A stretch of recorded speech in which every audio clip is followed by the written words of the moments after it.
আসসালামু আলাইকুম ওয়া রাহমাতুল্লাহি ওয়া বারাকাতুহু নাহমাদুহু ওয়া নুসাল্লি আলা রাসূলিহিল কারীম আম্মা বাদ। কোরআন যে মহান আল্লাহর বাণী, এটা মানুষের রচিত গ্রন্থ নয়। এটা প্রমাণ করবেন কিভাবে? আসলে নাস্তিক ও অমুসলিমরা তো বলে থাকেন কোরআন মহান আল্লাহর বাণী নয়, এটা মানুষের রচিত গ্রন্থ।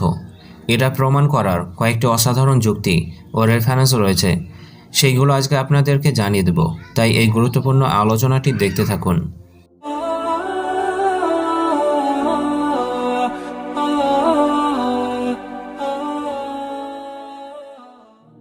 কোরআন যে মহান আল্লাহর বাণী, এটা প্রমাণ করার জন্য আমরা দেখব কোরআনের মধ্যে বিজ্ঞানময় বিষয়গুলোকে।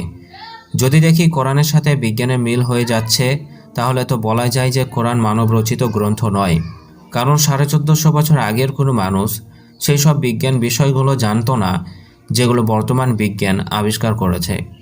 তাই আমরা কোরআনে থাকা অজানা কিছু বিজ্ঞান থেকে এবং শেষে কিছু যুক্তি ও রেফারেন্স দিয়ে প্রমাণিত করব কোরআন মহান আল্লাহ তাআলার বাণী। মহান আল্লাহ তাআলা বলেছেন, ওয়াহুয়াল্লাযী খলাকাল লাইলা ওয়ান নাহারা ওয়াশ শামসা ওয়াল কমার কুল্লুন ফি ফালাকিন ইয়াসবাহুন। তিনিই সৃষ্টি করেছেন রাত্রি ও দিন এবং সূর্য ও চন্দ্র, এরা সবাই আপন আপন কক্ষপথে বিচরণ করছে। সূরা আল আম্বিয়া আয়াত নম্বর 33। কোরআনের এই আয়াত স্পষ্টভাবে বলছে সূর্য ও চন্দ্র এরা সবাই গতিশীল এবং এরা কোনো বস্তুকে কেন্দ্র করে অনবরত ঘুরছে। কিন্তু নবী সাল্লাল্লাহু আলাইহি ওয়াসাল্লামের জন্মের আগের মানুষ মনে করত পৃথিবী স্থির, সূর্য ঘুরছে, এবং নবী সাল্লাল্লাহু আলাইহি ওয়াসাল্লামের জন্মের পরে মানুষরা মনে করত সূর্য স্থির, পৃথিবী সহ সবাই সূর্যের চারিদিকে ঘুরছে। আর কোরআন এই দুটো থিওরিকেই গ্রহণ করেনি। কোরআন জানিয়ে দিয়েছে সবাই নিজ নিজ কক্ষপথে ঘুরছে, যেটা বর্তমান বিজ্ঞান গবেষণা করে জানতে পেরেছেন। তাহলে কিভাবে প্রমাণিত হয় যে কোরআন মানুষের রচিত গ্রন্থ? উত্তর দেবেন। আসুন কোরআনকে নিরপেক্ষভাবে বিবেচনা করে দেখি, এটা আল্লাহর রচিত গ্রন্থ না মানুষের রচিত গ্রন্থ। মহান আল্লাহ তাআলা বলেছেন, বালা কাদিরিনা আলা আন নুসাউবিয়া বানানা, অবশ্যই আমি তাদের আঙ্গুলের অগ্রভাগ পর্যন্ত সুবিন্যস্ত করতে সক্ষম। সূরা আল কিয়ামা আয়াত নম্বর 4। এই আয়াতে মহান আল্লাহ তাআলা বলেছেন মানুষকে মৃত্যুর পরে আবার একত্রিত করবেন, শুধুমাত্র যেমন ছিল তেমনই নয়, বরং এত নিখুঁতভাবে আবার সবাইকে একত্রিত করবেন যেখানে মানুষের আঙ্গুলের ছাপেরও কোনো পরিবর্তন থাকবে না। এখানে আঙ্গুলের ছাপের কথা কেন বলেছেন? যদি আমরা এটা ভেবে দেখি তাহলে দেখতে পাবো পৃথিবীতে একটি মানুষের সাথে আর একটি মানুষের আঙ্গুলের ছাপের মিল নেই। আর এই কোটি কোটি মানুষের আঙ্গুলে থাকা আলাদা আলাদা ছাপকেই মহান আল্লাহ তাআলা একইভাবে একত্রিত করবেন। নিশ্চয় এটা 1450 বছর আগের কোনো মানুষ বলতে পারবে না, কারণ তখন মানুষ আঙ্গুলের ছাপের সম্পর্কে কিছুই জানতো না। এরপরে দেখুন মহান আল্লাহ তাআলা কি বলেছেন, সুম্মা জাআলনাহু নুতফাতান ফি করারিম মাকিন, অতঃপর আমি তাকে শুক্রবিন্দু রূপে এক সংরক্ষিত আধারে স্থাপন করেছি। সূরা আল মুমিনুন আয়াত নম্বর 13। সুম্মা খলাকনাল নুতফাতা আলাকাতান ফাখলাকনাল আলাকাতা মুযগাতান ফাখলাকনাল মুযগাতা ইযামা ফাকাসাউনাল ইযামা লাহমা সুম্মা আনশানাহু খালকান আখর ফাতাবারাকাল্লাহু আহসানুল খালিকিন। এরপর আমি শুক্রবিন্দুকে জমাট রক্তরূপে সৃষ্টি করেছি, অতঃপর জমাট রক্তকে মাংসপিণ্ডে পরিণত করেছি। এরপর সেই মাংসপিণ্ড থেকে অস্থি সৃষ্টি করেছি, অতঃপর অস্থিকে মাংস দ্বারা আবৃত করেছি। অবশেষে তাকে নতুন রূপে দাঁড় করিয়েছি। নিপুণতম সৃষ্টিকর্তা আল্লাহ কত কল্যাণময়। সূরা আল মুমিনুন আয়াত নম্বর 14। আধুনিক বিজ্ঞানীরা এই মানব ভ্রূণের সৃষ্টির ধারাবাহিকতা বর্ণনা করেছেন। প্রথমে শুক্রাণু থেকে শিশু একটি চাবানো মাংসের টুকরার মতো থাকে, যা জরায়ুর সঙ্গে ঝুলে থাকে। তারপর প্রথমে হাড় তৈরি হয় এবং তারপর হাড়ের ওপর মাসল তৈরি হয়। লক্ষ্য করুন, এমন বর্ণনা মুহাম্মদ সাল্লাল্লাহু আলাইহি ওয়াসাল্লাম বর্ণনা করেছেন 1450 বছর আগে, এবং তিনি চিকিৎসকও ছিলেন না। তাহলে এটা কার বাণী হতে পারে? নিশ্চয়ই নবী সাল্লাল্লাহু আলাইহি ওয়াসাল্লাম এ কথা বলতে পারেন না। তাহলে এ কোরআন মহান আল্লাহর বাণী, তাই না? এরপরে মহান আল্লাহ তাআলা বলেছেন, হুয়াল্লাযী জাআলাশ শামসা জিয়াআও ওয়াল কমারা নূরাও ওয়া কদ্দারাহু মানাজিলা লিতা'লামু আদাদাস সিনিনা ওয়াল হিসাব মা খালাকাল্লাহু যালিকা ইল্লা বিল হক ইউফাসসিলুল আয়াতি লিকাওমিন ইয়া'লামুন। তিনি সূর্যকে করেছেন দীপ্তিময় এবং চাঁদকে আলোময়। আর তার জন্য নির্ধারণ করেছেন বিভিন্ন মঞ্জিল, যাতে তোমরা জানতে পারো বছরের গণনা এবং সময়ের হিসাব। আল্লাহ এগুলো অবশ্যই যথার্থভাবে সৃষ্টি করেছেন। জ্ঞানী সম্প্রদায়ের জন্য তিনি আয়াতসমূহ বিস্তারিতভাবে বর্ণনা করেন। সূরা ইউনুস আয়াত নাম্বার 5। কোরআনের এই আয়াত সাক্ষ্য দিচ্ছে যে সূর্য আলো প্রদানকারী, সূর্যের আলো তার নিজের আলো এবং চাঁদের কোনো আলো নেই। চাঁদ আলো প্রতিফলন করে মাত্র, অথচ আদিকাল থেকে মানুষ বিশ্বাস করে আসছে সূর্য চন্দ্র এরা সকলেই আলো প্রদান করে থাকে। তাহলে নবী সাল্লাল্লাহু আলাইহি ওয়াসাল্লাম কীভাবে জানতে পারলেন যে চাঁদের আলো নেই? এরপরও কি মনে হয় কোরআন মানব রচিত গ্রন্থ? এরপরে মহান আল্লাহ তাআলা বলেছেন, ওয়াজআলনাল মাআ সাকফাম মাহফুযা ওয়া হুম আন আয়াতিনা মুরিদুন। আর আমি আসমানকে করেছি সুরক্ষিত ছাদ, কিন্তু তারা আল্লাহর নিদর্শনাবলী হতে মুখ ফিরিয়ে নেয়। সূরা আল আম্বিয়া আয়াত নাম্বার 32। কোরআন বলছে আকাশমণ্ডলী প্রাণী জগতের জন্য ছাদ বা ঢাল স্বরূপ। আমরা বর্তমান বিজ্ঞানের গবেষণাতে জানতে পারি সূর্য ও বিভিন্ন নক্ষত্র থেকে আসা বহু ক্ষতিকর রশ্মি আমাদের মাথার উপরে থাকা ওজোন স্তরে বাধা প্রাপ্ত হয়।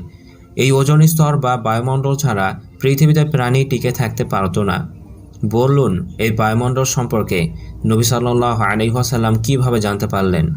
মহান আল্লাহ তাআলা আরও বলেছেন, মারজাল বাহরাইনি ইয়ালতাকিয়ান। তিনি প্রবাহিত করেন দুই সমুদ্র যারা পরস্পর মিলিত হয়। সূরা রহমান আয়াত নাম্বার 19। তারপরে আয়াতে বলেছেন, বাইনাহুমা বারযাখুন লা ইয়াবগিয়ান। কিন্তু তাদের উভয়ের মধ্যে রয়েছে এক অন্তরাল যা তারা অতিক্রম করতে পারে না। সূরা রহমান আয়াত নাম্বার 20।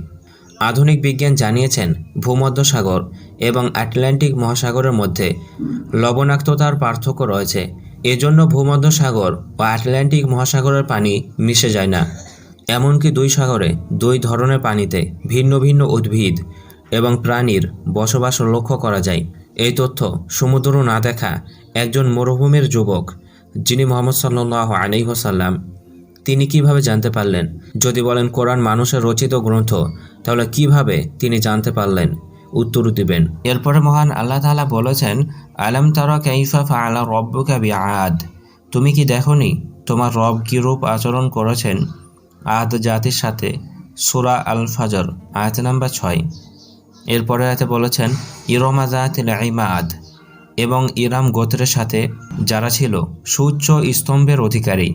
সূরা আল ফাজর আয়াত নাম্বার 7। এই ইরাম গোত্র পৃথিবীর কোনো ইতিহাসে খুঁজে পাওয়া যাচ্ছিল না। বাইবেলে, হিন্দু ধর্মগ্রন্থেও এর কোনো বর্ণনা নেই। এটি 1992 সালে চ্যালেঞ্জার মহাকাশযানের রাডার ব্যবহার করে মাটির নিচে থাকা প্রথম আবিষ্কৃত হয়েছে। তাহলে বলুন, মক্কার এক যুবক কিভাবে এই মাটির নিচের শহরের কথা বলতে পারল যদি আল্লাহ তাকে না জানিয়ে থাকেন? তাহলে কিভাবে কোরআন মানুষের রচিত গ্রন্থ হতে পারে? উত্তর দিবেন। এরপরে মহান আল্লাহ তাআলা বলেছেন, ওয়ালাকাদ আখাযনা আলা ফিরআউনা বিসসিনিনা ওয়া নাকসিম মিনাস সামারাতি লাআল্লাহুম ইয়াযাক্কারুন। আর আমি পাকড়াও করেছি ফেরাউনদের অনুসারীদেরকে দুর্ভিক্ষ ও ফল-ফলাদির ক্ষয়ক্ষতির মাধ্যমে, যাতে তারা উপদেশ গ্রহণ করে। সূরা আল আরাফ আয়াত নাম্বার 130। কোরআনের এই আয়াতের বহু পরে 1799 সালে মিশরীয় চিত্রলিপি আবিষ্কার হয়। সেখানে উল্লেখ করা হয়েছে মিশর কয়েক হাজার বছর আগে ফল-ফলাদির দেশ ছিল। সেটা ছিল প্রাকৃতিক সৌন্দর্যে ভরা একটি দেশ, যেটাকে মহান আল্লাহ তাআলা তাদের পাপের কারণে ধ্বংস করে দিয়েছেন। এই কয়েক হাজার বছর আগের কথা কোরআনে কিভাবে আসতে পারে যদি এটা মানুষের রচিত গ্রন্থ হতো? এইরকমই অসংখ্য অগণিত বিজ্ঞানময় বিষয় কোরআনে উল্লেখ হয়েছে, যা কোনো মানুষের পক্ষে বলা সম্ভব নয়। কারণ তখনকার মানুষ বিজ্ঞান সম্পর্কে অতটা জানতো না যতটা এখন মানুষ জানতে পারে। এছাড়াও যুক্তি দিয়ে আপনি কোরআনকে মহান আল্লাহর বাণী প্রমাণিত করতে পারবেন। মনে করুন, পৃথিবীর সকল ধর্মগ্রন্থকে সমুদ্রের বুকে ফেলে দেওয়া হলো। এখন আপনার কাছে প্রশ্ন, কোন ধর্মগ্রন্থটি হুবাহু আবার একইভাবে লেখা যাবে? উত্তর হচ্ছে আল কোরআন। কিভাবে ভাবছেন?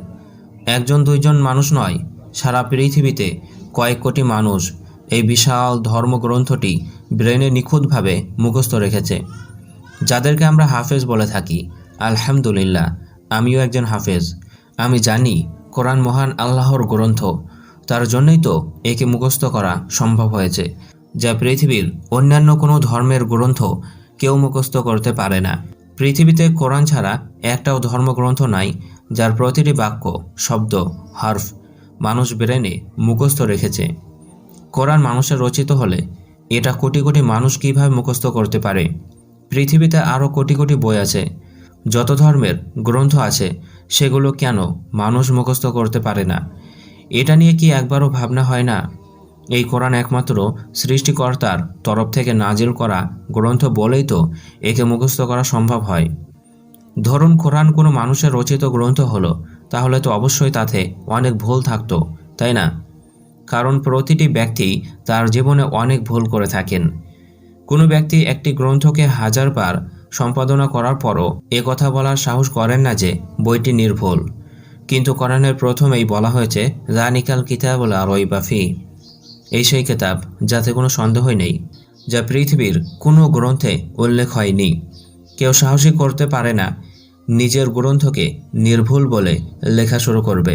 কোরআন কোনো ব্যক্তির রচনা হলে তা কখনোই এত সুন্দর হতো না। কবির কবিতাও অনেক সুন্দর, কিন্তু সেগুলো নির্ভুল নয়।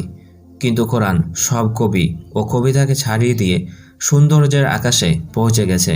কোরআন কোনো ব্যক্তির রচনা হলে এতদিনে কোরআনের নানা রকম সংস্করণ বের হতো, কিন্তু সারা বিশ্বের সকল কোরআন মাজিদ হুবাহু একই রকম। কোরআন কোনো ব্যক্তির রচনা হলে কখনো সেটা তার সূরার মতো একটি সূরা রচনা করার জন্য কাউকে চ্যালেঞ্জ ছুড়ে দিতে পারতো না। যেমনটি কোরআনে উল্লেখ হয়েছে, ওয়াইন কুনতুম ফি রাইবিম মিম্মা নাযালনা আলা আবদিনা ফাতু বিসূরাতিম মিন মিসলিহি ওয়াদউ শুহাদাআকুম মিন দুনিল্লাহি ইন কুনতুম সাদিকিন। আর আমি আমার বান্দার ওপর যা নাজিল করেছি, যদি তোমরা সে সম্পর্কে সন্দেহে থাকো তবে তোমরা তার মতো একটি সূরা নিয়ে আসো এবং আল্লাহ ছাড়া তোমাদের সাক্ষী সমূহকে ডাকো, যদি তোমরা সত্যবাদী হও। সূরা আল বাকারা আয়াত নম্বর 23। এত কিছুর পরেও যদি আপনার ব্রেনে বিবেক বুদ্ধি থাকে, তাহলে আপনি কোরআনকে মানুষের রচিত গ্রন্থ বলতে লজ্জা পাবেন। আশা রাখি বুঝতে পেরেছেন। আজকের মতো এই পর্যন্তই।